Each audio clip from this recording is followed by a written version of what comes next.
is a lifestyle. Sports cards and we live now. Jeremy Lee in the building and every guest that you ever needed. Sports cards after hours keep the hobby heated. Updates, hobby talk like you never seen it. Sports cards live and none could ever beat it. Sports cards is a lifestyle. Sports cards and we live now. Welcome to another episode of Sports Cards Live with your host, Jeremy Lee.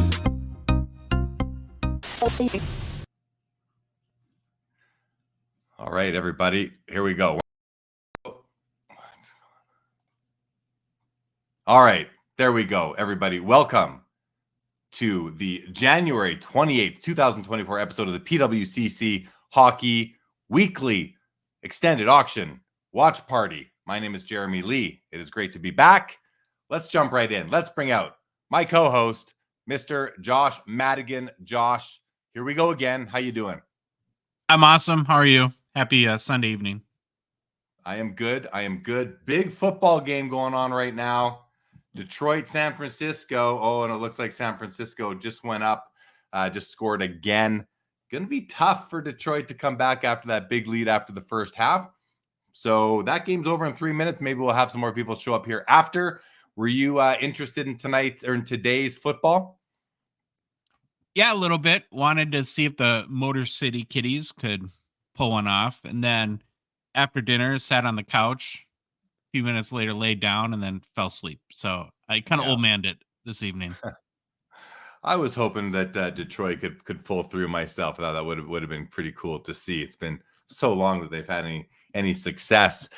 Well, we got a fun auction tonight. 157 hockey items, I believe. We have 48 of them that we've chosen to take a look at. Hobby Champs is here. Hobby Champs, what's going on? I saw your message on Instagram, and I do like that card. It's a Crosby SP Authentic, the Redemption. Michael, what's going on?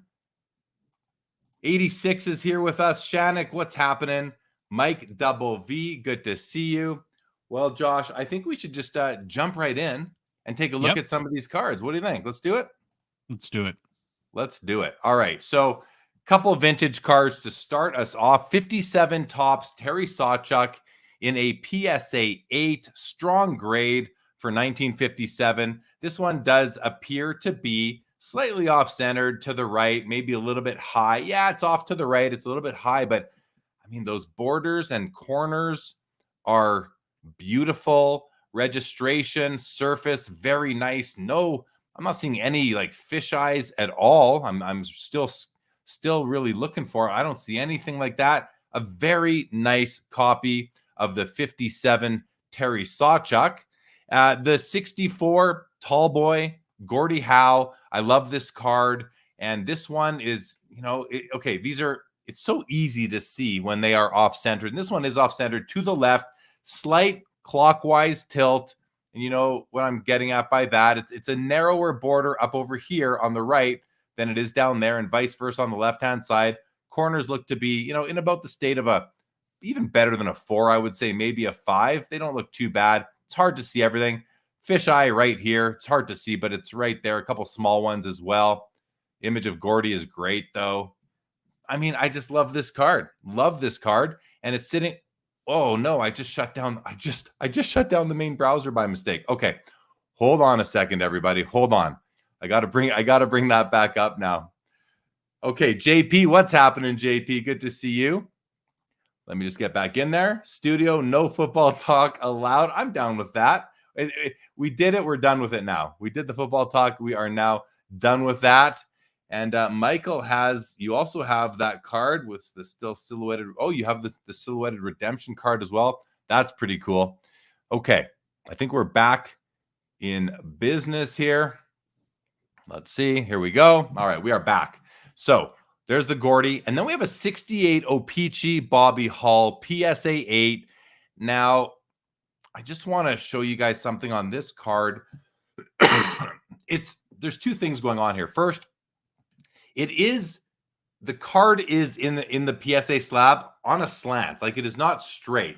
If you were to tap like this edge over here, it would probably fall down and this thing would be even. Despite that, it's pretty easy to see that there is tilt The border up here is a lot narrower than the border down here. The border down here is a lot narrower than the border over here. So it has the tilt going on as far as I can tell. I think I'm right about that. It's what I'm looking at here.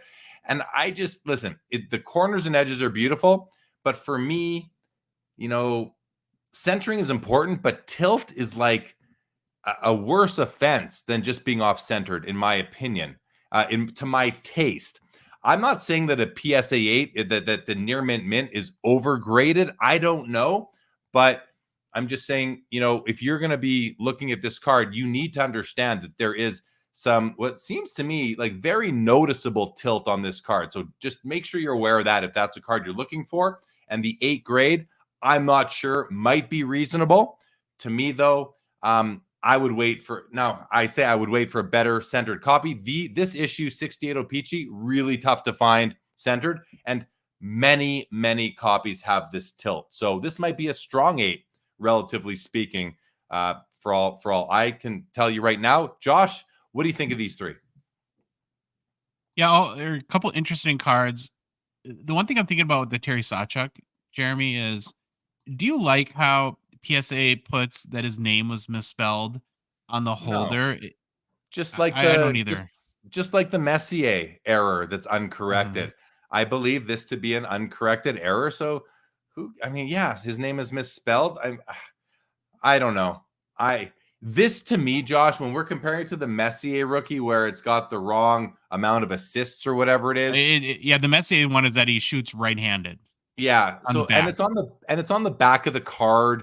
This to me is a bigger mistake. So, in a way, I this annoys me less than the Messier error being called out on the PSA label because it's on the front.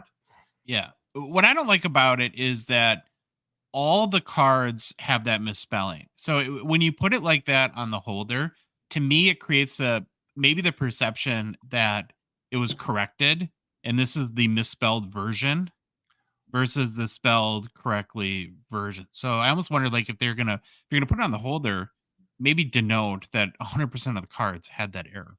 Yeah, and that's the exact same situation as the Messier card that I think we spoke to last week or the week before, where I'm with you. If they're all like that, is it worth calling it out on the PSA label? To me, it just cramps things up, and I don't think it's necessary. But in any event, buy the card, not the holder. Buy the card, not the grade, maybe. Yeah. So you still know what you're getting there.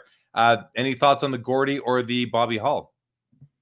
I agree with you with the tilt on the Bobby Hull, and it's interesting to me because I'm not sure I never noticed that until we started doing this show and I got to know you a little bit better and observed you pointing it out. So it's one of those things where maybe even the grader missed it. I don't know. I'm sure that they're trained to look for it, but yeah. I don't know how you miss it. I think they just consider it to be a centering issue. And to me, it's just a little bit more egregious than just being off-centered because it makes you a little dizzy looking at the card. And a simple off-center card, it doesn't make you dizzy. It just, makes you a little confused. Sure. All right, let's go to the next row. A PSA 7 Bobby Clark rookie, 1970 O-Pee-Chee. We've seen one of these each of the last couple of weeks. I think we had a 5. I think we had a 6. Now we have a 7. And this one, let's just close these guys quick. This one, it looks pretty nice to me. It does have a bit of surface staining over here, but the centering, the edges, the corners, not bad. I suppose, looking at it closer right now, it's got counterclockwise tilt. Look at this border here. Yep. Thicker here, and it narrows down as you come down towards the bottom of the card. On this side, it narrows as you go up. So there is tilt on this one too. Not my favorite copy, actually. I'm gonna retract what I said earlier. I think you can get a nicer 7 than this one. So Marcel Dion, on the other hand, this copy has the PWCC exceptional notation on it. And let's take a look at this. Is one of those newer PSA holders where the slab is kind of too big for the card. It seems like there is an inner sleeve of sorts. And I think the reason why they do that is because I think they've been having issues where they're damaging cards when they're slabbing them. They're getting caught in these crimps over here. So they're finding some cards they're being extra safe, I suppose, and putting them in these bigger slabs. I personally don't like the looks of this. It's too big. It's just too big. Yeah. Now, again, buy the card, not the holder. But that said, you want to look at it and enjoy the whole unit, right? The holder and the card when you have it. So take that for what it is. Got the nice O-Pee-Chee rough cut coming down the right side, on the bottom, up the left, and across the top. Corners look really good. So, the color is great. I have no issue with this being an 8. I don't have an issue with it getting the top 15. I wonder how PWCC assesses these considering the rough cut. Like, is the rough cut to me, it doesn't impact the technical grade, and I don't think it does to PSA either. But does it impact the eye appeal assessment? And this is a pretty rough right edge here. And I think we've seen PWCC give eye appeal assessments to like Gretzky rookies that have the rough cut. And while I like the rough cut in many cases, I don't think it adds to the eye appeal. I don't know that it takes away from the eye appeal, but you can tell just by the way I'm talking, I'm not bought in that this is in the top 15% for eye appeal. I'd put it maybe in the top 30 and have given it the A. What do you think? Yeah, I like the rough cut, but the one maybe tiny nitpicky critique I have on this card is that it's not consistent. And especially between the right and left edge. The left edge is so much, especially as you get to the top half of the card, it is so much straighter. And so it just isn't balanced maybe as it could be there. But overall, it's a pretty dang nice copy of the card. I agree with you on the holder. It looks like it's wearing jeans that are 2 sizes too big. Yeah, for sure. And I'm not sure if it's just the way I'm seeing it, but this might be slightly diamond cut. Again, and diamond cut to me is different than when you have the image on tilt. Diamond cut being that it may not be a perfect rectangle. The reason I'm saying this, what I'm seeing here is that it almost looks to me like, if you have a perfect card, perfect rectangle, four perfect 90-degree angles, you have a perfect rectangle. It seems like this one is just a little bit off this way. You see, I don't know if it's just me, but I think this card is really hard to judge, and the set in particular, because one of the unique characteristics of the 71 OPG set, and people have mentioned it's an amazing set. I love the design too. It's one of my favorites. The team name is horribly off-centered compared to the card, and that's the case if you go and look at the highest grade, the PSA 10 of this card. It's the same way too. And then you have Dion is not exactly centered, like his head inside of the oval either. And so you have all these kind of conflicting things that can throw you off here for sure. And all that said, if it is in fact diamond cut, and if you notice, it's not. I think that it's a little bit on tilt. The card is tilted within the holder itself, and if you were to bring that left edge down and have the whole thing being flat against the bottom ridge there, which I don't think it is.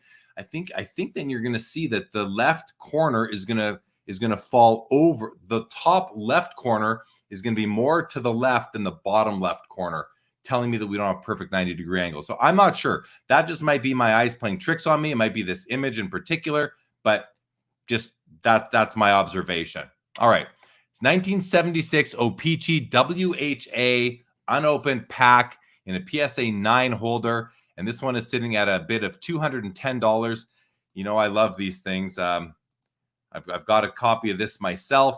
And if you thinking about centering, you would expect a perfectly centered you'd expect the artwork to be perfectly centered on the front of the card. This one, it does seem to be a little bit to the right and a little bit low.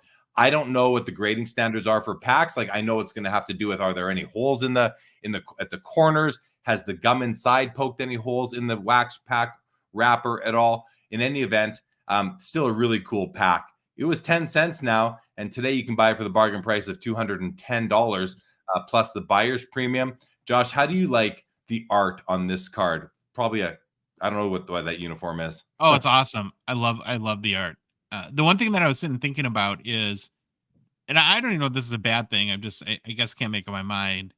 The artist's choice to really put the WHA logo over the hockey word to a pretty significant degree.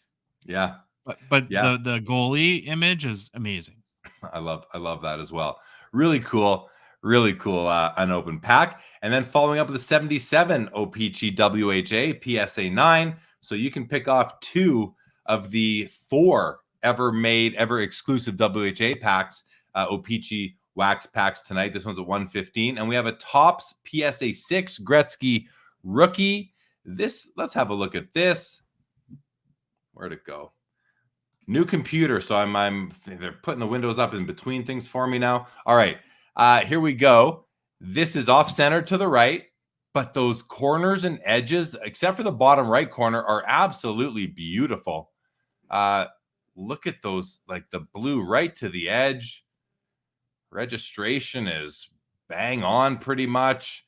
Oil drop slightly off, but very, very good. That bottom right corner is really the only, outside of centering, really the only thing that is throwing off this card.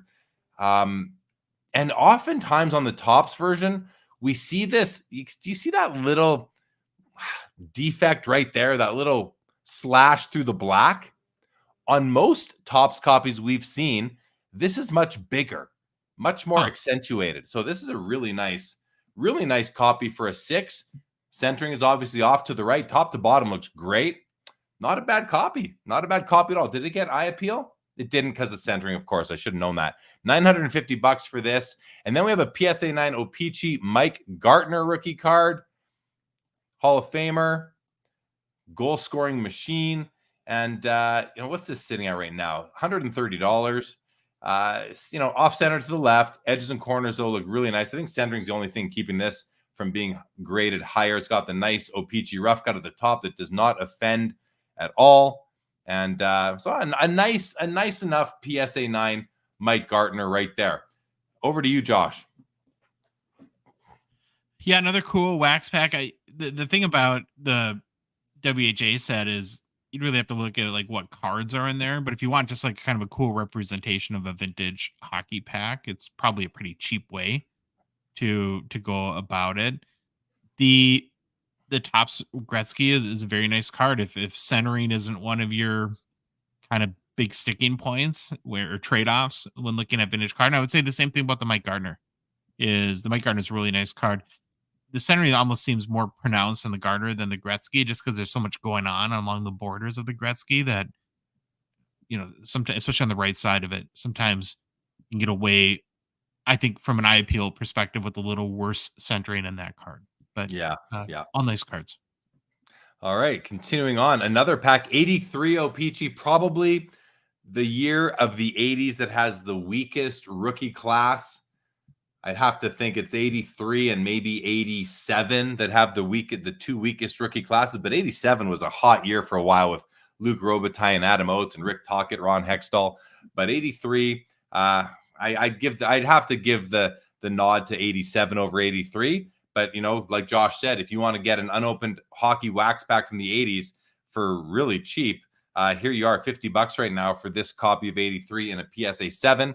Always fun to watch a 1990 Pro Set card. It's the Yager rookie. It's a PSA 10. And, these cards were printed to the moon. $94 plus BP right now. Just fun to see what this ends at. And then the card we talked about a little while ago in the chat is the 2004 SP Authentic Rookie Redemption of Sidney Crosby, 399 copies. So because of the lockout in 0405, they couldn't make rookie cards for anybody. So what they did is they inserted these redemptions for several players, but notably Crosby and Ovechkin. And they had a silhouette on them, and you would redeem them. And eventually, when they could finally print and manufacture these cards, they would send them out to the redemption holders. And this is what it is. So, it's one of these cards that I don't really know what to designate it as. It's not a true rookie card. I consider it to be like an XRC. It was, it was manufactured in his rookie year, but the back of the card is an 0405. So it's a really cool card in my opinion. And it's as good as an RC in my opinion. It's his first SP Authentic card. So It predates the Future Watch Auto, and it's a PSA 9, and people love it. Extended rookie, yeah, that's what XRC is, says Michael, and I agree with that. Josh, what do you think of these three? Well, something just, I just noticed something about thinking about looking at the Yager here that I didn't know about this card.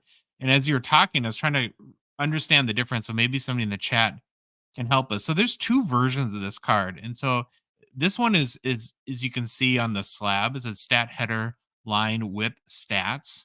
There's one that says not lined up, and there's a huge value difference between the two. So the last copy of this with the again stat header line with stats sold a couple days ago for $325. The other version last sold a week ago for $40. Both PSA 10. I'm not sure if it's a issue on the back of the card because I was looking on the fronts between the differences, but I'm assuming that this variation must be much more rare if it sells for that amount of a premium. Yeah, it's so back in the day with this Pro Set product, there are tons of cards that have variations. Like probably more than half of them have a variation. I think they just rushed to get them out. They made tons of mistakes, and as they found them, they fixed them along the way. And this is just another one of them. And then there are, I suppose, there are still people out there who want to get all those different variations. And so, if you're one of those people, you might need one of these cards. So, but really, that's all it is. I guess as far as rarity, it's going to depend on when in the print run it was caught. And yeah. So, but yeah, this is one of probably 150 cards that have these issues. Yeah, Michael says the 1991 Pro Set has many corrected cards. Yeah, corrected errors. Tons of them. Hobby Champ says this Yager is mislabeled. It's labeled as corrected, but it's the error.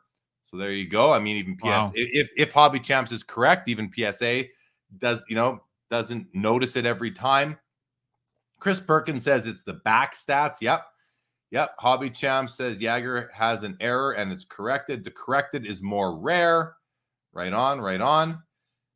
Earlier on, Hobby Champ says might as well put non-error on every non-error slab if they're going to say when a card that is only error has errors. Yeah, for sure. Good evening to the professor. Oh, and I want to just ask and remind everybody, if you are bidding or planning to bid on any cards in the auction and you would like to help support the Sports Cards Live YouTube channel, I'm going to put a link in the chat right now. There it is. But if you copy and paste that into your browser and then place your bids, I would be very, very grateful. All right, let's go to the next row. There is the Crosby Future Watch. So this is the card that came out after this one. But this is the true rookie. It is autographed. It's at a $9.99. Well, this is at a $3.99. But the RC designation on this one, the official RC designation and the autograph, vault this card to being worth about 10 times more than the one over here, which makes a lot of sense. The other thing about this card is that it's like there's all this weird sort of dead space on it that I wish they would have made the picture of him. Like just take this, grab onto this bottom corner and drag it this way to about there, Yeah. Like that would have been, that would have made me like the card more. But in any event, the PSA 10 Crosby SP Authentic Future Watch Auto, an incredibly important card. We have a gold medallion Fleer Ultra Alex Ovechkin rookie PSA 8, and we have a raw Sidney Crosby Young Guns. And it's kind of fun to watch what some of these cards sell for. Of these are obviously very important players. So we'll see what happens there with that. Michael says I have the Sid Future Watch 2, 631 of $9.99. One of my faves. Yeah, there. It's a great card, Michael. I hear you. Josh, anything to add to these three? Well, the Crosby Future Watch Auto, one of the iconic cards in all the hobby, of course. What I think is interesting about this particular copy, or when we did the research, is this card kind of speaks.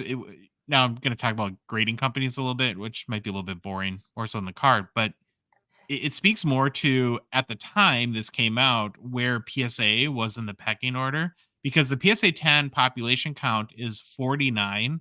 There's more BGS 10 copies at 51 than there are PSA 10 copies. And in total, I think 594 of time. Well, again, we don't know what the overlap is and how many cards were submitted more than once, but this card has been submitted to BGS 594 times. And out of a print run of 999, that seems like a pretty significant amount. Had this card came out today in the current grading environment, you'd be lucky if it was submitted to Beckett 40 times. Yeah. Yeah, you're right. And I think a lot of the volume of total pop is based on resubs. This is a card that will get resubmitted several times. Endlessly. Yeah, endlessly. Exactly. All right. Let's keep on rolling here. We have a 2006 Crosby Ultimate patch or jersey. Is this a patch or a jersey? I think it's a patch. Let's open it up for a moment.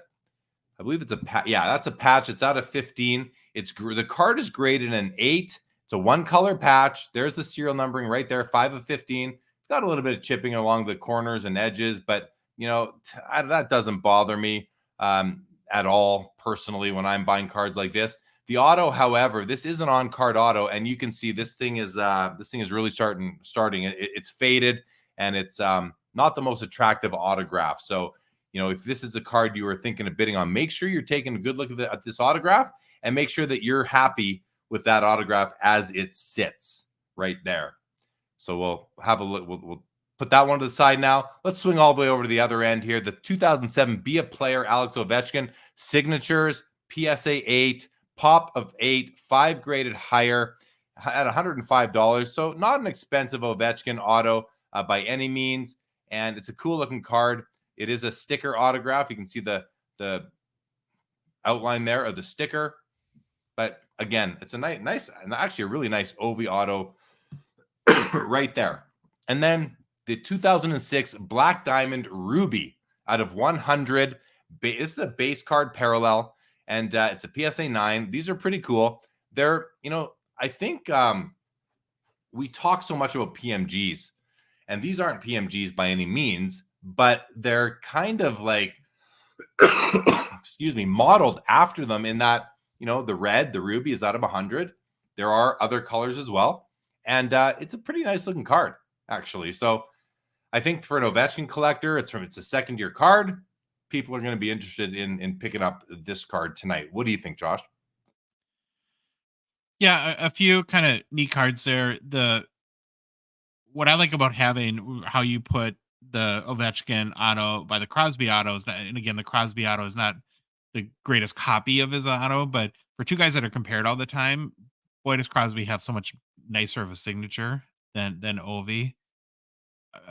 But on the case, I guess for that Ovechkin, Be a Player is a great opportunity always to get a Ovi auto pretty cheap. You're probably not going to find one, especially from 2007 at that price. So if having a decent card with an Ovechkin auto is on your bucket list, this might be a great one to snatch up. And then I agree with you on the Black Diamond, like the quad diamonds and the we've seen a number of even rookies for Crosby and Ovechkin sell lately, and I've been a little surprised they actually haven't gone for more. Yeah, I don't know why. Maybe they just. I do, because of all the tributes. Well, no, I was gonna say because of the Young Guns spell. It's like people. I think a lot of people think, I can buy a trilogy or an artifacts or a Black Diamond rookie card for of these players for $500 or $600. Or I can get the Young Guns or maybe it's $1,000. I can get the Young Guns for $3,000. I'm thinking of Ovechkin there or even McDavid for that matter. I think people just are so enamored by the Young Guns, and I think in the long run I think it's gonna backfire in the long run when it's gonna come down to rarity at the end of the day and how many copies are actually out there. But maybe I'm wrong on that. I'll be happy to be wrong on that. I guess. Yeah, I'll give you an example here really quick. So there's here a couple really good ones. So this is the 2005 different card, the year prior, but the rookie year Ovechkin Black Diamond. The Ruby for 2005 BGS 10 just sold for $41.53. That's less than a Young Guns PSA 10 sells for. Yeah. And there's 1,500 copies of that. That card's out of 100. Now, not the Ruby, just the base quad diamond for 2005 Black Label, right? The sexiest slab in all of sports cards, some would call it. $6,200. So a tiny premium over a Young Guns PSA 10. So maybe you're right. Maybe, but it's such to me, a great alternative to a Young Guns, this card, that I just am surprised that maybe the hobby doesn't value it more. Yeah. Wow. I hear you. And there comes a bid in right now on the Crosby Ultimate Auto Patch. And everyone, keep in mind, we have just hit extended bidding right now. So if a card does not get a bid in the next 28 minutes, that card will sell for what it's at. So get your bids in. You really have until 38 minutes past the current hour to, try and get a card right now if you're interested. Here's the 07 Crosby, would pair nicely with, that's the 06 Ovechkin, the 07 Crosby right there. The same thing. It's the Ruby out of 100. Sorry, did I say Crosby? I'm sorry. That's the Ovechkin. Yeah. That's the Ovechkin from 07. I knew I had a pair in mind. Pairing the 06 with the 07 would be pretty cool tonight if anybody's looking to do that. And then you can also grab the 2010 Crosby Ruby from Black Diamond, sitting at $25 right now. And then right in the middle is the Claude Giroux Cup RPA at a 249. Back in the late 2000s, early 2010s, this is a very, very hot card. And now it is not. This one's altered. It's authentic altered. Not sure what the alteration is, but it says the autograph and the title. A very nice patch, actually. What did you say about the title? The title of the card says the autograph is altered. Oh, BGS. Altered. Sorry, I thought it said altered auto. Sorry. Auto, yeah. Altered authentic. So not sure what it is, but a nice placeholder if you're working on the 0809 Cup RPA set. All right. Gosh. Here's the 2010 Ruby. So lots of Rubies tonight for Crosby and Ovechkin. You can grab a whole bunch of them tonight. Pasternak Raw Young Gun at $230. And here's the McDavid PMG Blue Rookie PSA 5 at $2,800. And if you'll recall, a PSA 10 sold in the premiere last month for $43,000 or so. But I can see why this one graded so low. Let's have a look at that. I believe you're missing right there. I believe you're missing a little chip of the blue surface right there. And I think that kills the grade, as it should. I don't know what else is wrong with it, but that's certainly an issue right there. I think that, maybe it's an 8 other. Oh, the bottom left corner shows some white. So maybe let's say it's an 8 otherwise, and then this probably just tanked it by 3 full grades right there. So keep that in mind. But again, $2,800 versus $45,000 last month. Not a bad discount, and still owning one of only 50 copies of the card. Josh, what do you think of that?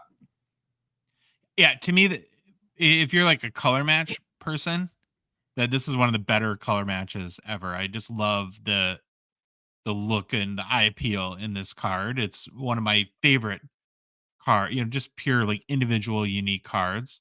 And so very, very cool. Yeah, you're probably the lower end of what you'd be able to pick one of these up for. And then I have a comment, Jeremy, on the Pasternak Young Guns. Now, this is a raw copy here. We just did some research into his PSA 10 and a little bit of a cautionary tale, because this card in a PSA 10, I think it's a pop right now of 201 maybe. And it goes for a pretty penny. It's about $900 right now, I believe, or $925. If you look at the past year, though, I think a year ago today, the pop was about 150. And I think it started at even like 185 maybe at the beginning of this season. And why I bring that up is that when you get like $900,000, even for as good as Pasternak is, to me, a lot of that value comes in with the population count is a big factor in that. And if you go and look at the graph on like GemRate or some other card analytics platform, it's going up pretty steep right now. Just a note there. Well, he is, to me, one of the 5 best players in the NHL right now. And so it doesn't surprise me that he's getting more attention in the grading world for sure. All right, let's head off to the second page here. Peep says, y'all see that 7980 O-Pee-Chee sealed case discovery up in Saskatchewan? Sure have seen and heard about that. Very, very interesting. 90s hockey collector, welcome to the show. Sundine 564, welcome to the show. Gave his brother a pack of 0708 be a player for Christmas, and he pulled a Carey Price auto. That's a pretty good hit right there. And Stephen Sue says, tuning into the show, always love the content. Definitely some big cards in this auction. Crosby Future Watch Auto 10. I believe there's a McDavid. Yep, it's a great auction tonight, Steve. Michael says Pasternak's having another great season for the Bruins. In the Hart conversation as we speak, for sure, he's got to be. He's doing well. And Top Shelf Cookie Sniper says Pasta will take off. Pasta being David Pasternak. All right, here we are on page 2 now. We are in extended bidding, and we have, here it is, the one that Steve was just mentioning, the 2015-16 SB Authentic Future Watch Auto Patch of Connor McDavid. It's at $15,500. It's a BGS 9.5. The auto's a 10. Let's take a bit of a closer look because this is a big card. Autograph is beautiful. Basically perfect autograph. Numbered 40 of 100 right there. Card looks to be in great shape. Yeah, and a nice 3-color patch with stitching, mesh over here. Very nice card right there. Huge card right there. We also have from his rookie year the Ultimate Collection VIP auto. Let's have a look at that autograph. This is sitting at $975 right now. Ultimate makes beautiful cards. That's a great looking autograph in the silver pen. Look at how when he signs the autograph, he comes. What? Follow my mouse. He comes across this way. Well, comes across this way down through here. Then as he comes through here, he kind of streaks where he already was, and over here too. The ink hadn't dried by the time he left here, came around. The ink hadn't yet dried, so he pulled it up, and then it all cleans up afterwards. Really cool card, pretty cool autograph as well. And one of my favorites, the Essential Credentials 2016-17 Essential Credentials Future of Alex Ovechkin, numbered out of 35, and this is nice.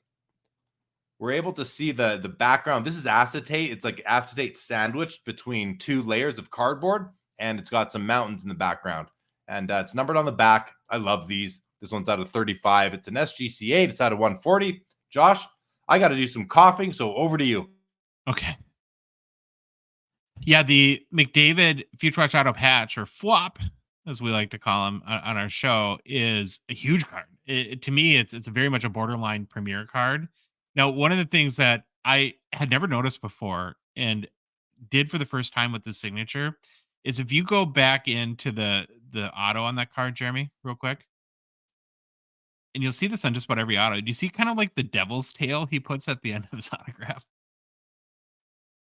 That's kind of in every time he does it. And so, I don't know. I just think that's kind of funny. And now when you know these sort of things, it's like you look for it all the time. The other comment that I had too on this row is on the Ovechkin Essential Credentials. Take a look at that. And I love this card too, but is this card overgraded? I mean, look at the left edge where it looks like there may be some chipping. The bottom left corner looks. That's definitely chipping right there. Bottom left corner, definitely missing the red foil all the way to the edge. Bottom right as well. Right edge looks good. Top right has some white showing. Top edge is good. Top left corner looks great. Is that so? What is it? It's an 8. Oh, I thought it was a 7 for a moment there. Yeah, that is certainly overgraded. I would have to think. Yeah, I'm trying to think. Could that left edge? Could that be part of the design of the card? Like, what's this here? Is that? Oh, that's the blade of his stick. That's what that is. What's that there? Yeah, I was just going to see if I have a copy of this card and what mine looks like on that edge. So I'm going to go check that out right now really quick. Love the card, though. And I'm more interested in Essential Credentials now that Upper Deck announced that it's kind of coming back, right? So we're going to have more new editions of these cards. Yeah. Now, I don't have the Ovechkin. I have other cards from the set, and they don't have that white showing. So I think that's overgraded by that should be like a 6 at best. I mean, we talked about the PMG blue McDavid that had some surface loss, And this is almost, it's not quite as bad, but it's because it's on the edge. But this is probably a 6 again at best. So yeah, definitely overgraded. Pretty comfortable saying that, actually. Yeah. I found a 6 that does not have any that white on the left edge. So that is definitely a sign of wear or chipping. There you go. So, all right, before we continue on, Joe Sacco says, hey, you guys are great. Thank you, Joe Sacco. Do you think Ovechkin will break Gretzky's record? I don't know. I'm 50-50 now. He's really slowed down this season. Michael says he's not leaving until he breaks Gretzky's record. He might not have a choice. We'll see. Joe thinks it'll be great for hockey. I think it would be as well. I'd love to see it. Yeah, agree with you guys on that for sure. All right, next row, 2 more. Well, here's 2 right here. Could have just scrolled down to see them. We got the McDavid second year, PSA 6. And it doesn't have that issue. We have a Patrick Kane, PSA 7. And then we have a Matthew Tkachuk. This is the now version. They have this blue foil instead of the red. And this is his rookie year.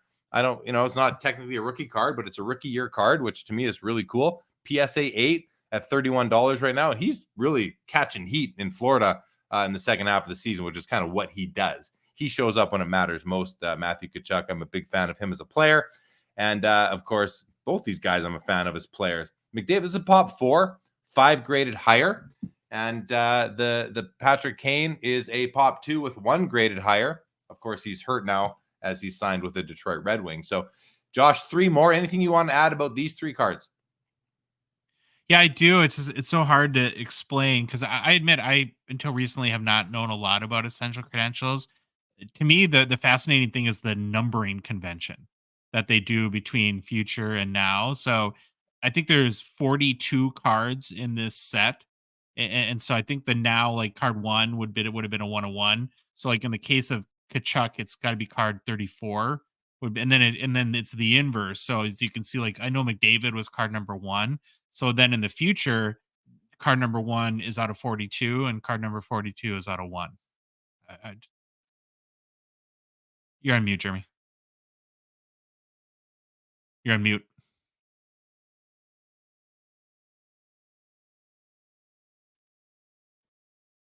Hey, Jeremy.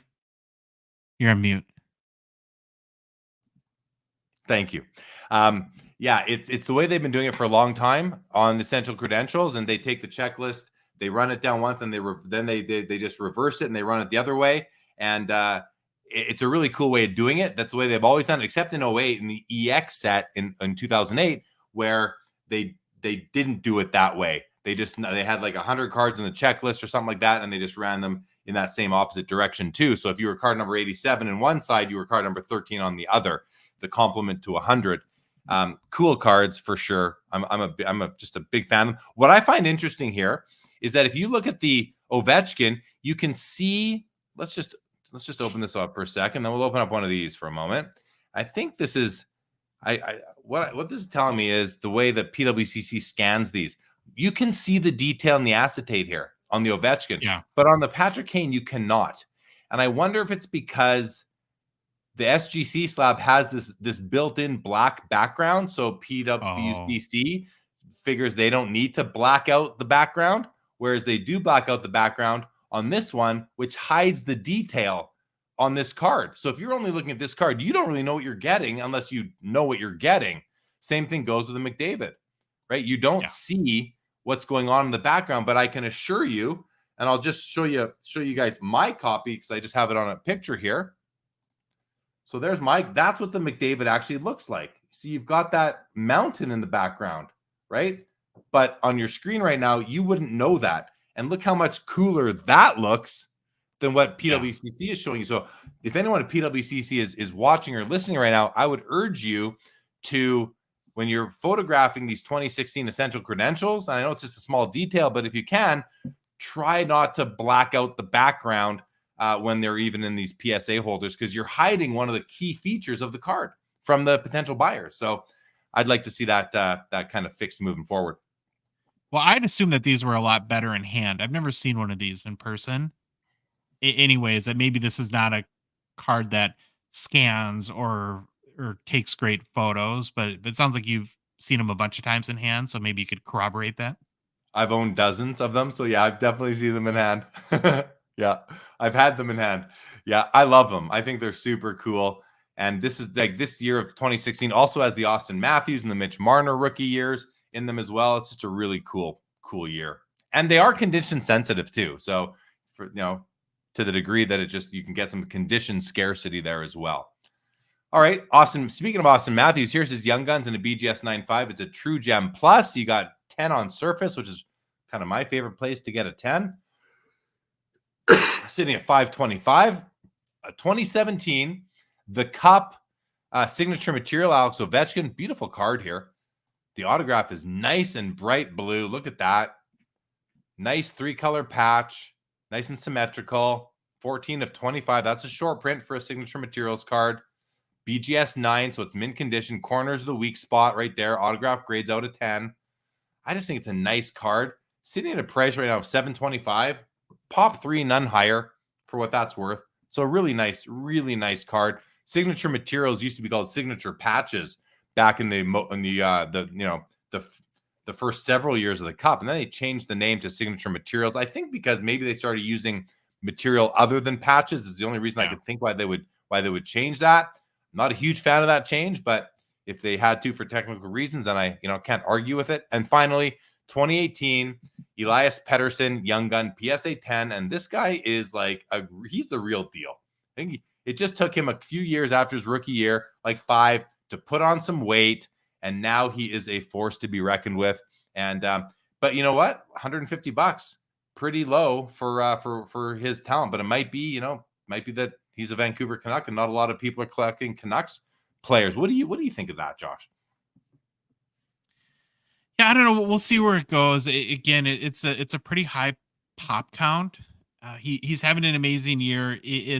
I think there is always that question in Vancouver, just with any West Coast team, that they're so hard to see them play that maybe you don't appreciate them as much. But I don't know too. I think that might start to change a little bit, Jeremy, with kids especially that really don't watch any games anymore. They just watch highlights anyway. So I suppose it doesn't matter in what time zone the game is played. But he's having a crazy year. He's still very young, and he'll be up for probably a big deal this summer. And so I'm assuming he'll get locked in with Vancouver for a very long time. And then I just want to make a comment on the Ovechkin Cup patch auto.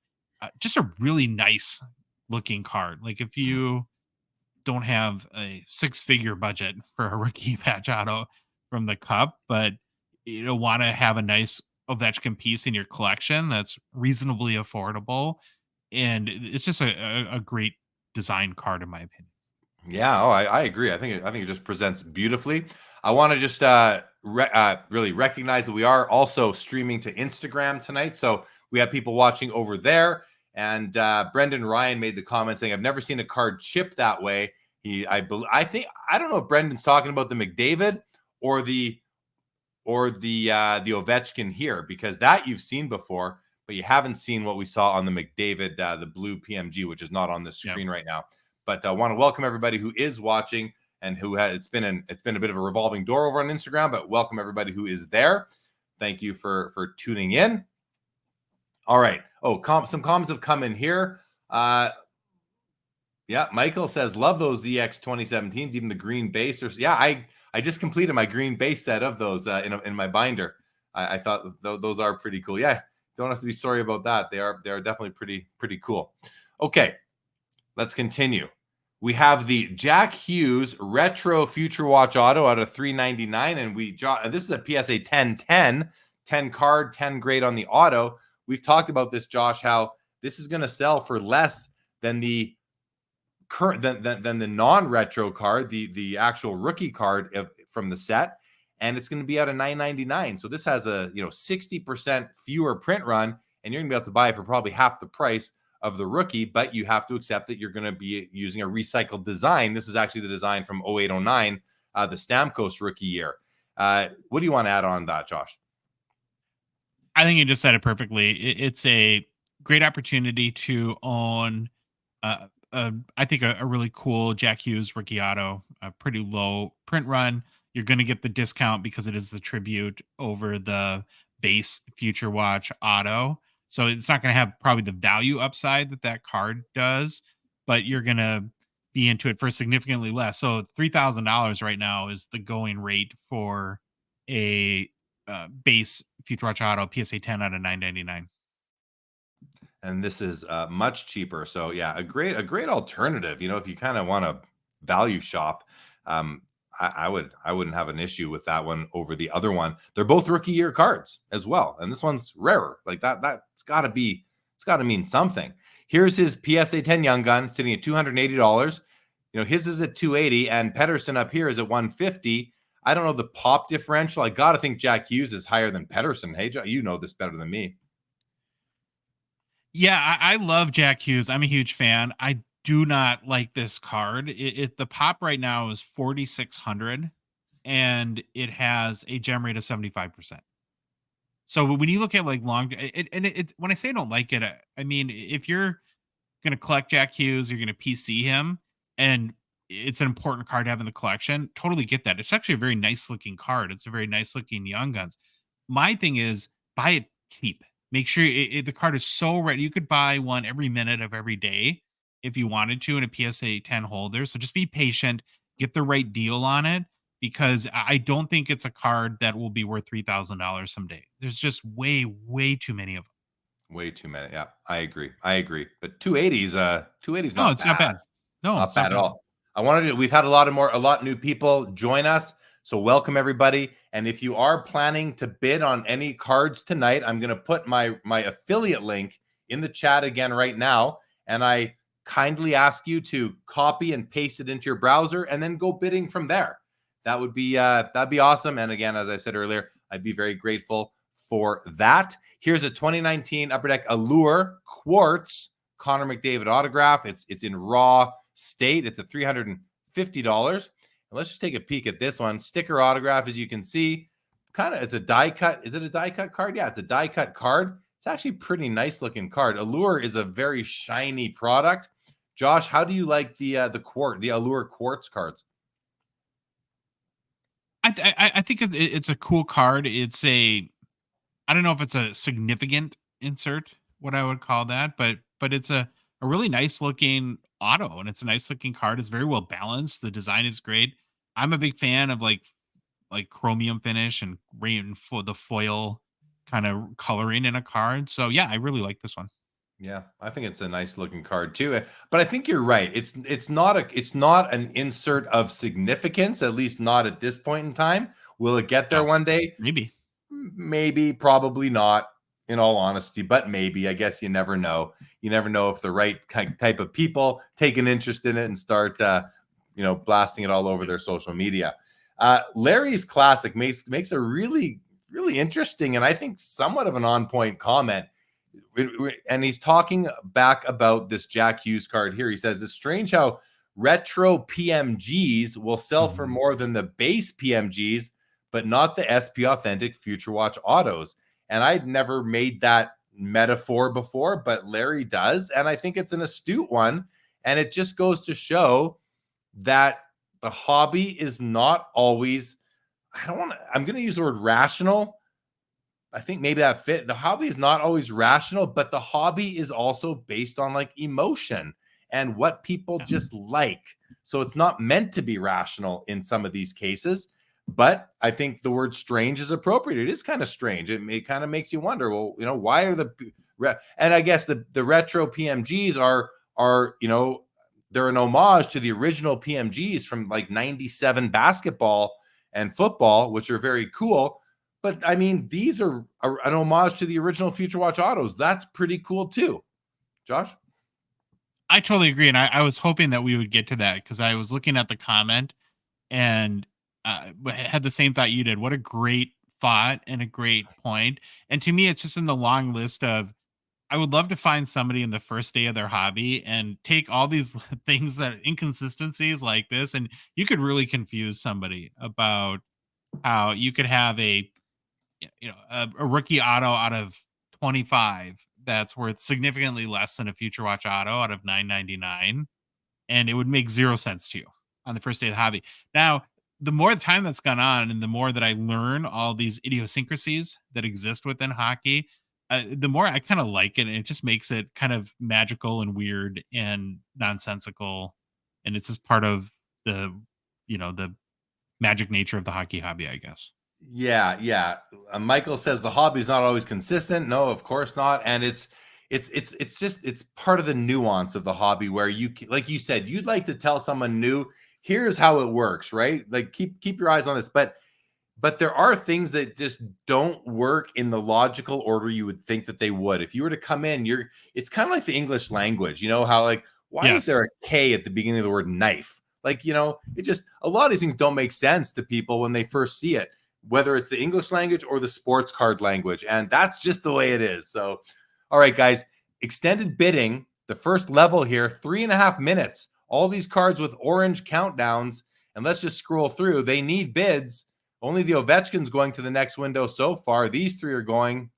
These 2 aren't. This is at 15.5. This needs a bid in the next 3 minutes to go to the next level. And but let's keep on going. Actually, Josh, I'm going to do this right now. I'm going to change this so we can bring in all the items we're watching on one screen. And yeah, there we go. There we go. So we need a bid on the Gordie Howe. These all need bids. All of these are going. These all need bids. The XRC Crosby, the Jagger Pro Set, and the pack of 83 Opeachy. The Ovechkin and Crosby are going, but the Crosby Young Gun needs a bid. You guys can see these are all going to the next level. These are going.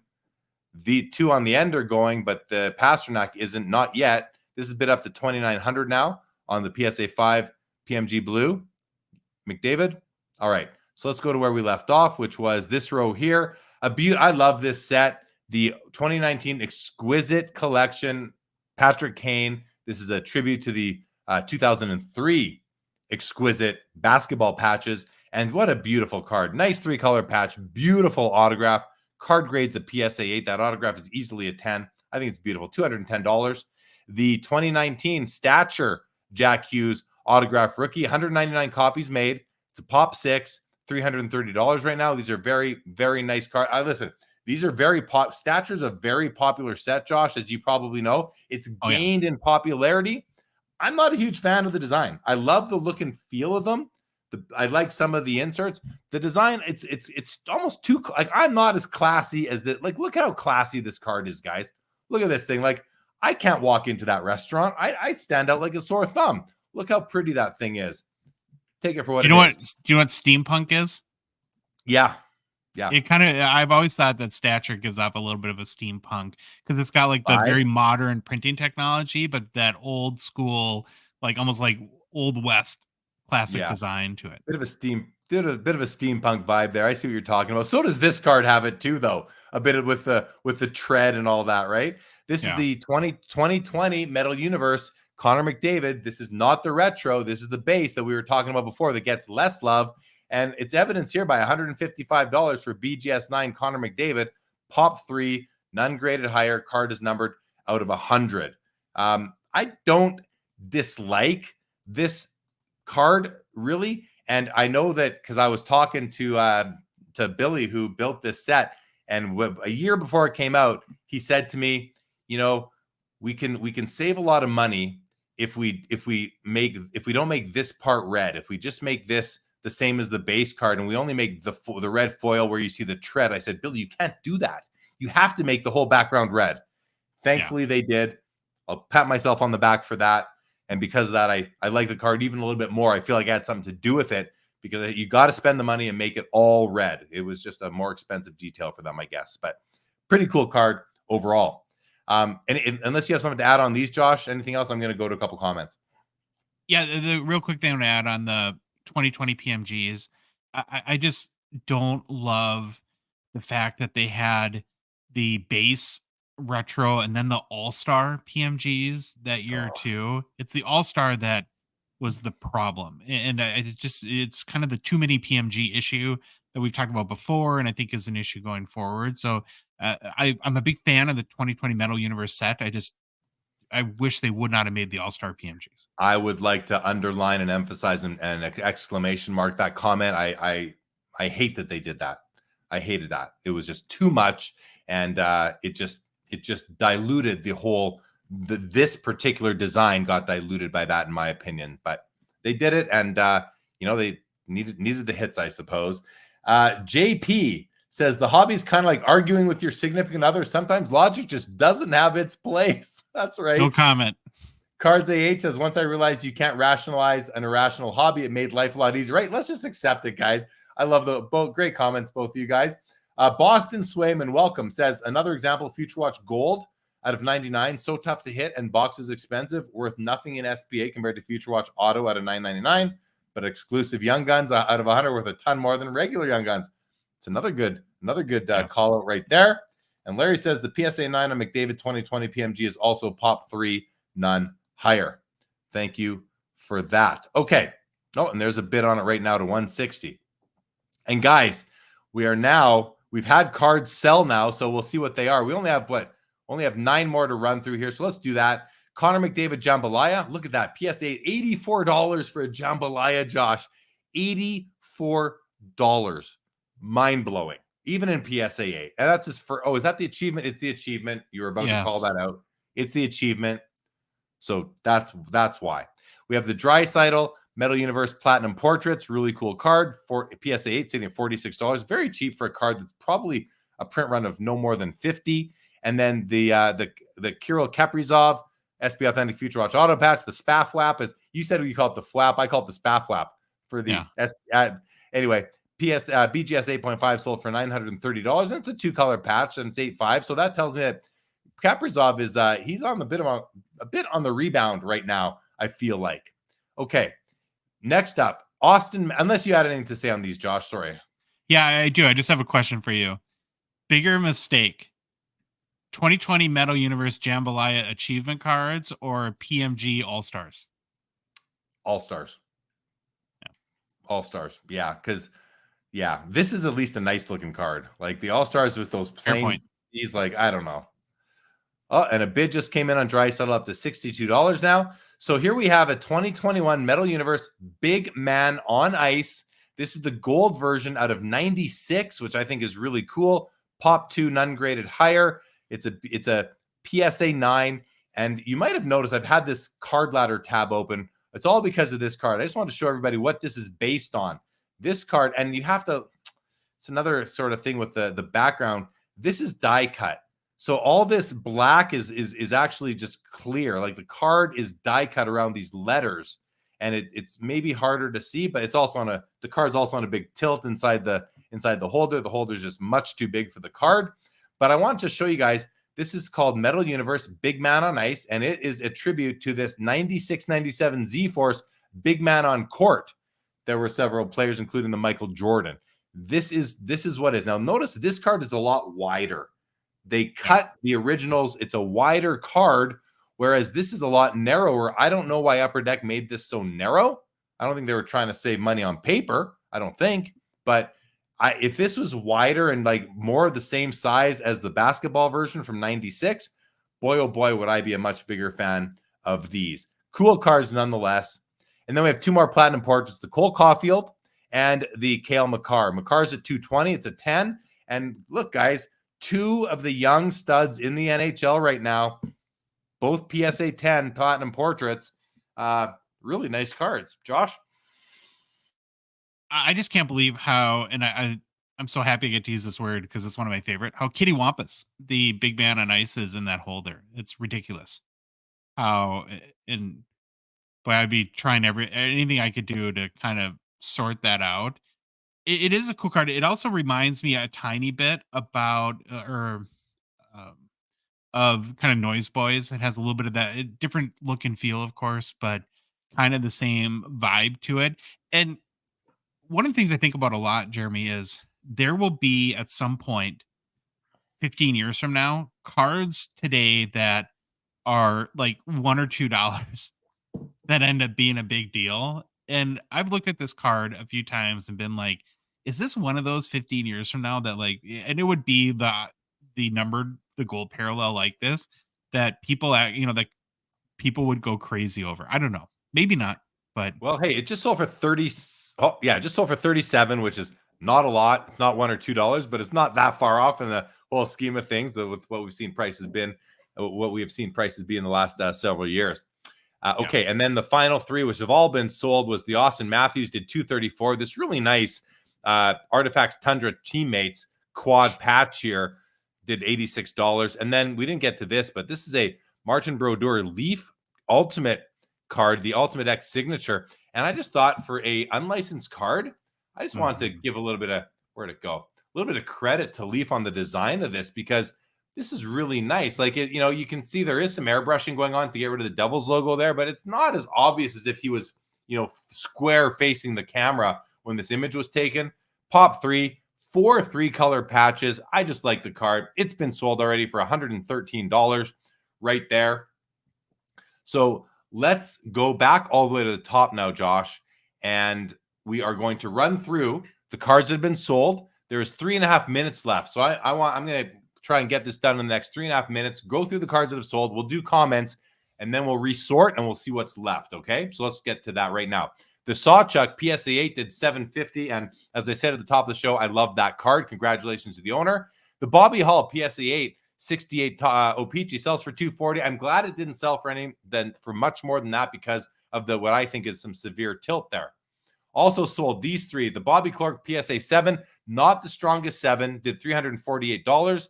A PWCC Exceptional Eye Appeal Marcel Dion did $870 in PSA 8. And the pack of 76 O-Pee-Chee WHA Hockey did $252.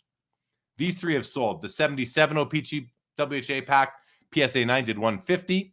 The Gretzky Topps PSA 6, $1170. And the Mike Gartner PSA 9 rookie, $168. Okay, so everything seems about right to me so far. 83 O-Pee-Chee pack did $62. The Jagger Pro Set, $113. And, a really cool card, the SP Authentic 04 Rookie Redemption Crosby XRC does $870. The Ovechkin Gold Medallion, $384 in a PSA 8. Seems like a pretty strong price to me for a PSA 8, actually. The Crosby 2006 Ultimate Collection Patch Auto with a pretty faded auto does $1,020. I wonder what that would have sold for if the autograph was better. Like, I would double the value if that autograph wasn't so faded. Personally, that's what I would assess it as. And then the Ovechkin Be a Player signature does $138. A nice cheap Ovechkin auto. This card, oh my gosh, $44 for a Claude Giroux Cup RPA. That's about 10% of the price in the old days, and even less than that, but it is altered, so that tells a lot of the story. And look at that. The PSA 5 McDavid Blue PMG does $3,480. The PSA 10 last month did $42,000. So, almost 15 times the amount to go from a 5 to a 10. Pretty interesting right there. 19.2, Josh, on the McDavid Spaff Wrap, the SB Authentic Future Watch Auto Patch. The Trilogy Auto does $1170. Sorry, the Ultimate Auto $1170. And the Ovechkin with the chip in the board, the overgraded Ovechkin does $174 from the Essential Credentials. Those three are still alive. The Pedersen Young Gun does $180. The Hughes Tribute or Retro does $900. The Hughes Young Gun $336. And the McDavid Allure Quartz $420. Not bad, not bad. Patrick Kane $252. And the Stature Jack Hughes Rookie Card Auto at a $199 does $396, which to me is, only a little bit more than the Young Gun, which doesn't really make much sense there. So, but that's what it is. The Kaprizov did $930 as we saw, and that $37. Okay, so that takes us through what has sold so far. I'm going to resort. I'm going to refresh now, everybody. 23 seconds left in this window. So let's get that refresh done and see what's still alive for 23 seconds. All right, we got 3 cards up there still going. They're all going to the next level. These 2 are going to sell right now. The 2 Ovechkin rubies are going to sell if they don't get a bid in the next 5 seconds here. Let's just hover here for a moment, Josh, and see what happens. It's going to refresh here. It's going to all reset right away, and those 2 are going to be sold, I believe.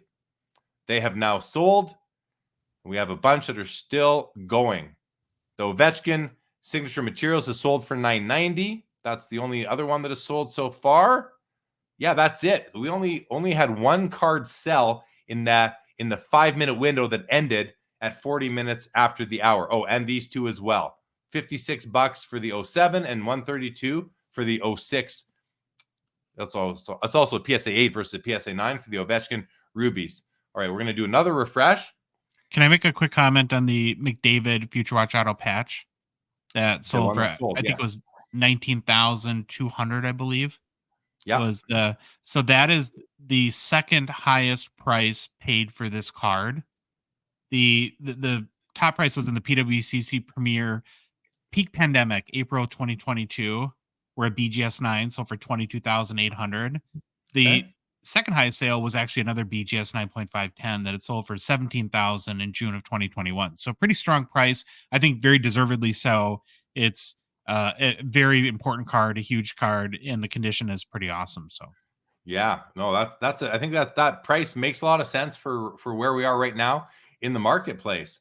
We have 3.5 minutes left to get some bids in here, guys. The Crosby's going to go to the next bid window, but the Gordie Howe 64 tall boy and the Crosby Young Gun need bids. The Ovechkin here, the 2010 Ruby, needs a bid, as does Pasternak, but this Crosby's going to go. The Kane is going to go to the next window, but McDavid and Tkachuk need bids. The Jambalaya Achievement, McDavid's going to go. The McDavid PMG from 2020 needs a bid, as does the Austin Matthews Young Gun. All the Platinum Portraits are going. That's good to see, and that takes us to the bottom of what's available. And there we go. We just got another bid here on the Ovechkin 2010 Rubies. Going to go to a couple comments now, guys. It's been a few minutes here, so let's see what you've all been up to.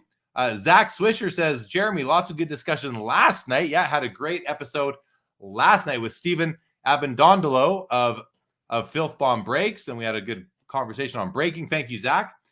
Lucas Schiller says the Synergy Sakic Auto out of 25 sold for $40. PSA 7, but still a good deal for someone. Yeah, for sure. David Ventura, hockey card prices are starting to become pre-COVID so much more realistic and affordable. I think some probably are. Some, if not many, are, but I think we're still not quite there on a lot of cards. But we're back on many. We're back on many, David. Sure. I certainly can agree with you on that. Happy Sunday to you, Andrew. Good to see you. And GC says, is that a swapped patch on the Giroux or altered another way? So GC, my personal opinion is that it is not a swap patch. And I'm only saying that. That's not even an opinion. It's kind of like a guess based on experience, but I've seen so many of this card, and this patch is totally consistent with the other ones. So I don't know what is altered about it. Maybe someone added some ink somewhere. Maybe it is a swap patch, but I think that they would say something more than just altered if that was the case. Let's open this one up. Let's open it up and look at the back. And just see if we can see any alteration. Like usually if you'll see someone try to fill in a chip on where there's a dark border. Not seeing any of that down there. Don't know. One thing you notice is that the patch does not. Oh, no, it does. It does fill up the window. This year's. We can't see your window. There you go. Yeah. I just want to catch the clock here. Where are we on the clock? A minute left. A minute left. Okay. So this. Okay. You guys have to follow me closely here, and I'm going to do it differently. I'm actually going to do it over here. So look at the foil around the patch window. It's hard to see that it's foil, but that is foil around the patch window. And you'll notice that you got a bit of a scuff over there, right? See that scuff? You got a bit of a scuff over here. But then along this edge, you've got this streak of gray. And I've seen this on so many cards from 08-09. That's actually like glue residue that somehow didn't. Oh. That's what that is. And I've seen it many, many, many times on 08-09 alone. And this is the year that I was at the pack out. Every patch card from 08-09 passed through my hands. Trust me, I did not put the glue on these cards, but they're on these cards. That's what that is. I thought at first, Josh, that was a gap between the patch window border and the patch itself. I thought that was the back of the card. I thought that was the surface underneath, but it's not. This patch does fill in the patch window. That does not speak to whether or not that's the alteration, but I can just tell you that I've seen so many of these Giroux that this patch does not look any different than the rest of them. But, if you're going to fake a patch, they often do really nice ones, but you might want to use one that's consistent, right? So you're less likely to get busted if you're going to do it. But I'm not giving you advice if you want to do that, but that's where I would expect people to be, those criminals to be a little bit smarter. Okay. We've lost a few cards now. A few cards have been sold. The Gordie Howe Tall Boy sold for $276. The Crosby Raw Young Gun did $810. I remember selling these raw for 600 Canadian in like 2012, Josh. And they're not that far off of that now. So there's a comment that aligns with, again, going back to sort of some pre-pandemic prices. These three are still alive. The McDavid Essential Credentials sold for $456. And the Matthews Young Gun 780 and this one $204. I think we saw those already. No, I guess we did not actually. So let's refresh now. And we've got just under 4 minutes left in this window. And Michael says, swapping a patch seems to me to be a lot more than just altered to me. Well, it is altering, but it's, I don't know how much more it is really to me. I mean, what's the alteration? There's different degrees of alteration, right? Sure. Trimming is altering the card. Adding color back, adding paper back is altering the card. I think even rubbing out creases is altering the card. Swapping a patch, it's an alteration. But it's, yeah, I do somewhat agree that it's a bigger deal. I mean, it's like you're not just taking a card that had some natural damage done and trying to fix that. You're actually causing damage to the card. I agree. I've talked it through now, Michael. I agree with you. It is more than just being altered in my mind. So I'm with you. Took me a minute to get there. Josh, please. Oh, I agree. It's really defacing the card, I guess, in my opinion. And I wish, I guess I don't know, but I hope that the grading companies wouldn't grade something like that they knew if a patch was swapped. Do you know if they do grade them anyways, or would they reject the card? They don't know. The grading companies can't detect, so I don't think they would. I think if they knew a card was the patch was swapped, I don't think they would grade it. I think they'd be silly to grade it. I mean, yeah. The professor picked up the Alex Ovechkin 2016 Essential Credentials. Congratulations, Professor, nice. on that pickup. Very cool. Very cool pickup. For sure. All right, so look at this. The Crosby, the Future Watch Auto, the Crosby Future Watch Auto is at $8,000 now, which is really $9,600 with buyer's premium. So that's doing pretty well. The 2010 Ovechkin Ruby Black Diamond out of 100 is up to 46. Just got a bid right now. So all three of these are going to go into the next window. We have a minute and a half left. Down in the next row, Pasternak needs a bid. So does Kachuk, but Patrick Kane is going to go to the next window. All three, both Platinum Portraits and the McDavid Achievement Jambalaya is going to go to the next level, as will the Makar Platinum Portrait. So we are down to 3, 6, 9, 10 cards of the 48 that we were watching tonight are still alive in the auction. Josh, what do you got? Yeah, so some interesting cards left. The Crosby is doing all right. I think it's a little higher than the last sale, but most often this is typically a 5-figure card, so it'll be interesting to see if it gets another bid or so. And the cards that are left are kind of the top 4 current players in the 4 superstars, right? Crosby, Ovechkin, McDavid, and Matthews. Those are the one that I'm actually a little bit surprised on in the auction is the Caulfield Platinum Portraits. That it's a rookie year, and those are tough cards to hit, and usually sell for quite a bit. And maybe it's an indication of how he hasn't been horrible this year by any stretch, but I don't think has lived up to the expectations that we had for him coming into this or into the season for sure. Yeah. I'm also impressed. Here we go. We're updating. Let's see what's sold now. Okay, Makar's still going. Everything's still going. Okay, the Pasternak Raw Young Gun sold for $324, and that's it. So we lost 1 card. Now we're down to 9 left, and it looks like someone just put in a bid on the McDavid Achievement Jambalaya, so that's going to go into the next window now already. Somebody didn't waste any time getting their bid in and said, come on, let's go to war. You want to go to war? We're going to go to bidding war here. Same with the 2010 Ovechkin Ruby out of Black Diamond, numbered out of 100, is also going to go to the next window. Do a quick little refresh here. Richard Goring picked up the Ovechkin Be a Player auto. Very nice, Richard. Congratulations. And the Professor picked up the Cup Emblems of Endorsement Alex DeBrincat patch auto rookie year. Yeah, nice pickup. I saw that card. We didn't watch it tonight, but I did see it.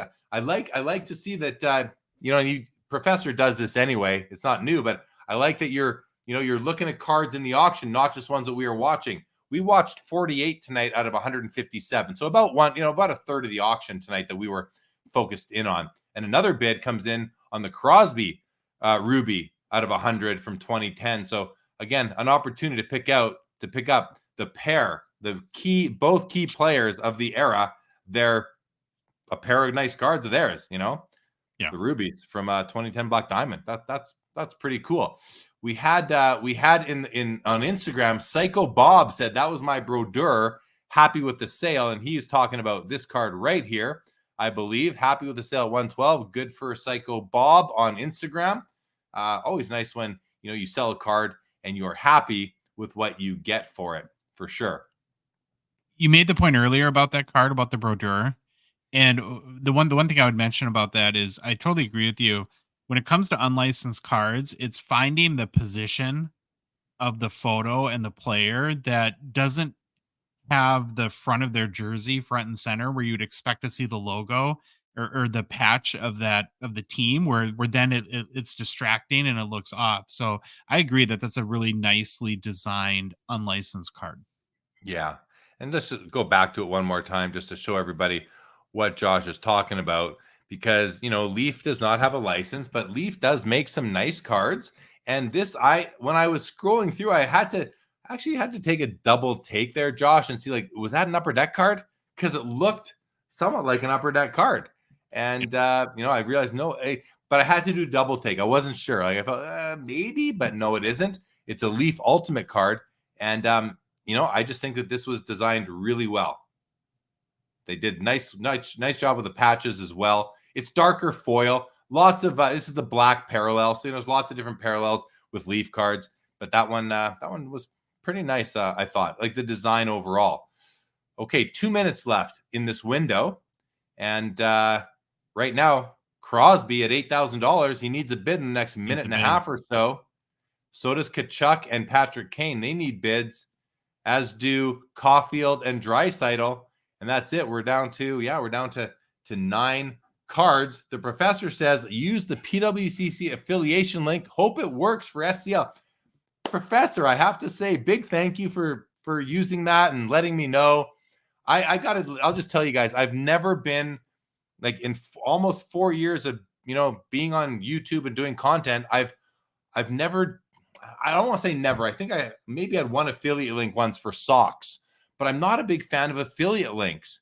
But, in this case, we're doing these shows all the time, and I thought, well, let's see if we can do it and how it's going to go. So I just want to say I'm super grateful that you do it, that you use that affiliate link, and it'll be in the video descriptions, and I'll put it in the chat as we go forward. But just thank you so much. Can't thank you enough. All right. Let's see where we're at. 45 seconds here. 40 seconds now, guys. Crosby needs a bid. All right, Josh, what do you think? Are we going to see a bid on Crosby? I'm going to take my thumbs and I'm going to go up or down if I think there's going to be a bid. And I'm not going to change it. I'm going to bring him below. I'm going to bring him below the camera. All right, I'm doing it too. I'm going to tell you what I think, and then I'm going to ask you. You have 21 seconds to make your guess. Yeah. Me too. I don't think we're going to see a bid. I just don't think we will. But let's see. We have 10 seconds now, guys. Will we see a bid on the Crosby? 5 seconds now. Or will this sell at $9,600? I want a bid to come anyway, but I don't think we're going to see it. Doesn't seem like we do. Sells for $9,600. Congrats to the winner. It's a very nice copy. And it's also a copy that has the full autograph on it, where the beginning of the S is really low. Sometimes he starts it up here. So you're missing a big part, not a big, but you're missing like a full centimeter and a half of the S. And this one has the whole thing. Number 789 of 999. I like that as well. So congratulations to the winner of that one. Let's see what else we might have missed or sold. That's it. We're down to 8 cards now. All other cards have been pushed into the next window. And this is the last 5-minute window, guys. The last 5-minute window. Then it's going to go down to 2-minute windows, I believe. And that'll be where it stays until everything is sold. I believe that's how it works. And right now, the Crosby Ruby needs a bid. Ovechkin's going to go to the next window. All 3 cards here need a bid. Patrick Kane, Matthew Tkachuk, and Connor McDavid all need bids, as do the 3 platinum portraits. So let's see what happens. And in the meantime, a couple more comments. Andrew says, I like the PSA 8 O-Pee-Chee scoring leaders. The OC doesn't bother me since it's a horizontal, a little faded, but nice with the PC being horizontal. I feel the off-center becomes less bothersome. I actually agree with that, Andrew. And I'm thinking about the Nolan Ryan rookie card or the Bobby Orr rookie. The Bobby Orr is a bit different. It's kind of more noticeable, but it depends how much border there is. Think of the Nolan Ryan rookie from 1968, and it's like the border of the card is so narrow that you can't really tell how off. You got that picture in your mind, Josh? Like, it's not so bad. So I agree. On a narrow bordered horizontal card, it's not as bad. And notice, guys, the Caulfield and the Makar platinum portraits just got bid. So those are going to go for sure. The Kane and the Ovechkin here. And let's refresh and push Sid back down. Anything you want to add to that horizontal talk, Josh? No, I agree. And again, it just comes back to that. We say this every show, but it's just in any sort of condition that's not a gem mint, it's trade-offs, and it's whatever trade-offs either bother you as a collector or don't. And those are individual decisions that you have to make. Now, some are more common than others. I think centering is probably one of the bigger ones, but in specific cards, it's there's a lot of cards, especially ultra modern ones, that are almost impossible on face value to evaluate the centering anyways. So in some regards, I think, because it doesn't seem like they do too many bordered cards anymore either. Right. I'm trying to mute myself every time I cough here, and then sometimes I forget to unmute, and I'm about to cough again.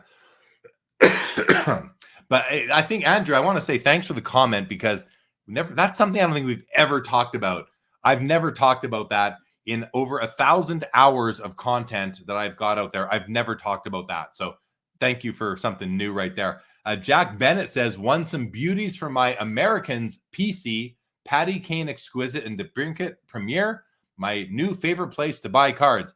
Awesome, Jack Bennett. Congratulations on adding cards to your PC, and thanks for being here and for letting us know, because it just makes me smile inside when people are telling us what they're buying. Like, how cool is that for you and me, Josh? That we get to be here kind of quarterbacking these shows, and people are telling us what they buy, and they're telling the chat. I mean, it's just awesome. Well, thanks for filling us in, and congratulations, Jack. Lucas Schiller says, hey, Josh, is Troy chasing the Jack Hughes Pro Visions in this auction? He got me onto them on the last podcast.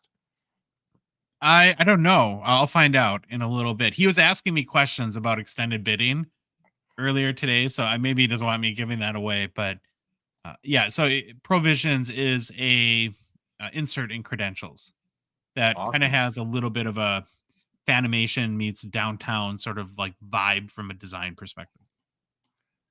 Cool. Okay, and I'm just looking on Instagram right now. DR Card Shop says he won the Ottinger Future Watch Auto patch and the Hedman Future Watch Auto tonight. Congratulations, Dylan. This is pretty fun. I'm going to tell you guys a quick story in a second here. We have to remind me to tell the story about that person in a moment here, Josh.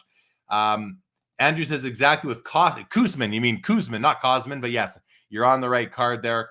Andrew says, I don't look at the back too much, so it's much less noticeable when you flip it over, for sure. Yeah, for sure. And Cards AH have been trying to finish the Provision set. It's kind of cool and quirky. Yes, it is. 2 seconds left, guys. Looks like the Draisaitl is going to sell. Let's see what happens here at the bottom. Let's start at the top. Okay. So the Crosby Black Diamond sold for $67. The Draisaitl Platinum Portraits did $103. And that's it.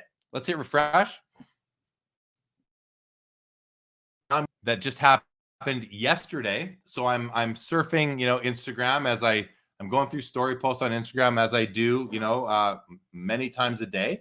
And I see I see one of those posts of like, hey, check out my showcase. I'm at the card show. Here's what's in it. And I'm looking at I'm like, oh, there's a couple cards I might want. So I drill in and I see, oh, he's actually at a card show. No, let me start over. I message the guy. I say, you should sell me those 3 Bobby Clark cards. He's like, well, let me see. Whatever he said, let me get back to you. So he gets back. He goes, okay, here's how much we want for them. And I write back and I say, I'll take them. And he goes, oh, easy deal.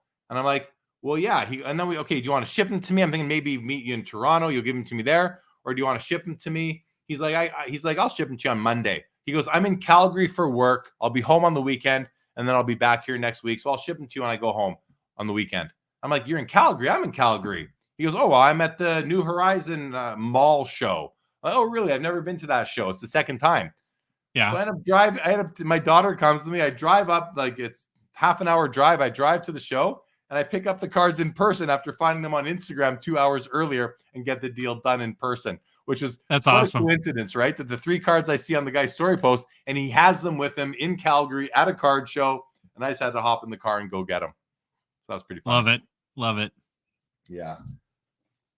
I'll show you the cards. I bought several similar ones on PWCC. You're a Bobby Clark guy? I'll show you the cards in a moment. In a moment. You'll see.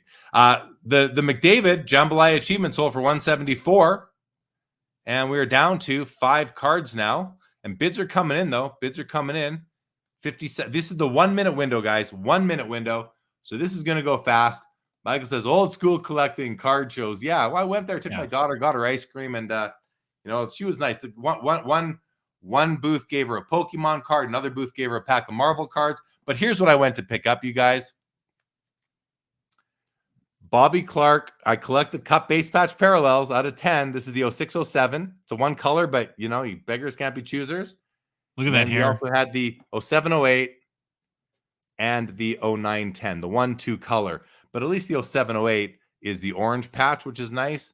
But I needed all 3 of these, and it's nice to knock off 3 of one player in one fell swoop deal, especially when I just could go buy them in person. That was pretty cool. All right, 5 cards. I think the Caulfield just sold. It did. The Caulfield Platinum Portraits does $468 in PSA 10 Pop 6. That leaves us now with the Makar, the Tkachuk, the Kane, and the Ovechkin Rubies. And Josh, I got to tell you, if we were playing that game of which card's going to be the last one to survive, I would not have guessed it. No. I agree. Not with that 100%. Close. But look at that. The Makar got another bid, so it's going to go to the next window. Tkachuk's going to go to the next window. Let's hover here on the Ovechkin Rubies and the Patrick Kane Essential Credentials, and let's see if either of these are going to get a bid in the next 20 seconds to carry on into the next 1 minute window. And look at that. With that, the Ovechkin does get a bid, and Patrick Kane has 10 seconds until this card falls down to the bottom of the page as a sold item. 3 seconds left. Looks like that one is going to... Oh, it gets a bid in the final moment. There you go. Final moment. They get it in. The sniper says, I'm still here and I want action. There it is. All right. So we have same 4 cards are still going into the next window. And we'll look at that. Makar gets a bid right away. So there's a bit of a bidding war going on right now on the Makar, you guys. This Ovechkin Rubies as well has a bid. I mean, $68, not a lot of money, but it's a pop 1, ungraded higher. And if if this is something you're looking to pick up, you want to do the Ruby run of, and that's what's really cool is that, there's so many like focuses you can have. You pick a player and you find a brand and you find a parallel and you say, I'm going to do that players in this brand and that parallel every year that they had the card. And it's, if you're going to spend $100 for a card, and that's okay for you, then that's a nice way to do it. We're not talking about $800 auto patches or $1,200 auto patches here. And look at that. All 4 cards are still in action. They're at resets. Wow, what just happened there? Like reset again. Okay, but they're still going. We have bids here, and we need a bid now on Kane. And Makar gets his bid. He's up to 400 now. Okay, a couple comments. We'll see. The professor is on a shopping spree tonight. All 4 again going in to the next window. The professor picked up another Platinum Portraits, The Leon Draisaitl, congratulations. He also picked up the Sampo Ranta Black Stature 1 of 1. Interesting pickup, Professor. Congratulations. Michael says, I have a Gretzky and Crosby jersey parallel from 06-07 Cup. Fun fact, 05-06 did not have jersey parallels, just the patches. Very good call out, Michael. Very good call out. And that's what I collected, the ones out of 10 there. And Lucas Schiller says the Makar last topped out of 400 ungraded, I think. So this should be close to the end. Here we go. We're going to turn over again. We're at 410 now on Makar. And let's see how long it takes for these reds to turn green. We'll see a blue glow around the Makar as soon as a bid comes in. Yeah. I like these short windows, Josh. It's I do too. It's exciting. It's exciting. It gives us a time for a short little conversation, read a couple comments. Anything you want to mention at the moment while I mute myself and cough? No. It is kind of I just been thinking about what you said a minute ago. Like, had we had to pick at the beginning of the 48 or so that you had selected, which would be the last 4 cards, I don't know if any of these would have been picked. Not by me. And they're all going to make it. They're all going to survive yet another level here with 2 bids coming in on the Kane. It seems like they're just the mini bids, like the minimum bids are being placed here versus, 2 big proxies or anything like that, because they seem to be going up in the minimum increments here. And now we're back to red. And let's see what happens. Did you bid on anything tonight? I didn't bid on anything tonight. No, nothing in the auction tonight for me. But I mean, let's face it. Sure, I'd love to buy the McDavid Future Watch auto patch, but yeah, 30,000 Canadian dollars has me saying I just can't do it right now. Okay, I just tapped out on one of these 4. Which one? I want you to guess. I'm going to guess the Makar. Not the Kachuk. No, not this one. Probably not this one. I don't know, Josh. Not the Kane is all I'm comfortable saying. But I have to guess one. Yeah, I gotta guess one. You gotta pick one. I'm gonna say Makar. I just tapped out on the Kachuk. You did not. You did. Okay. I like to see. I like that. That's what you were interested. Oh, and it sold for 126 now. Okay. Interesting. So why were you interested in purchasing the Kachuk? I kind of closet like Matthew Kachuk. I like that he's a little bit of a rabble rouser out on the ice. I think that when I was looking at this card and I'm thinking about like what is Young Guns PSA 10 sells for, and here you have Essential Credentials rookie. It's a rookie year out of 34 that it is probably a good deal. And when I was leading at $32 in extended bidding. So I've been half paying attention to you for like the last 20 minutes. And, but yeah, I tapped out at $100. Were you bidding on anything else tonight? I had bid on Hold on, Josh. Sorry, hold on. These 2 cards are, a bid came in on Kane, but Ovechkin, looks like Ovechkin is going to be sold. We're going to be down to 2 cards now. Ovechkin 98, Kachuk 126. We're down to Makar and Patrick Kane. I never would have guessed. Sorry for cutting you out. Oh, Andrew says he topped out at 50 and you tapped out at 100. So you had him covered, but Andrew was in on the action. Okay, Josh, sorry, please continue.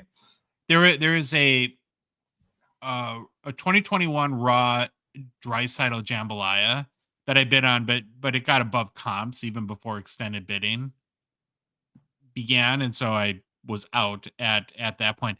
And I was just in this for like 20 minutes in this every time I'd place a bid, I would get somebody else would bid on the Kachuk, and so I kind of figured, this is going to get to if I dig my heels in here, we're going to end up, one of us is going to spend way too much on this card, so I bowed out. Okay, 5 seconds here.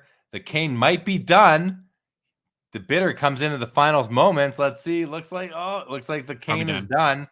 And the Makar is going to be the sole survivor of the night. 108 on the Patrick Kane. DR Card Shop on Instagram says, I may or may not be in on the Kane. The only way you put that in the comments is if you are in on the Kane.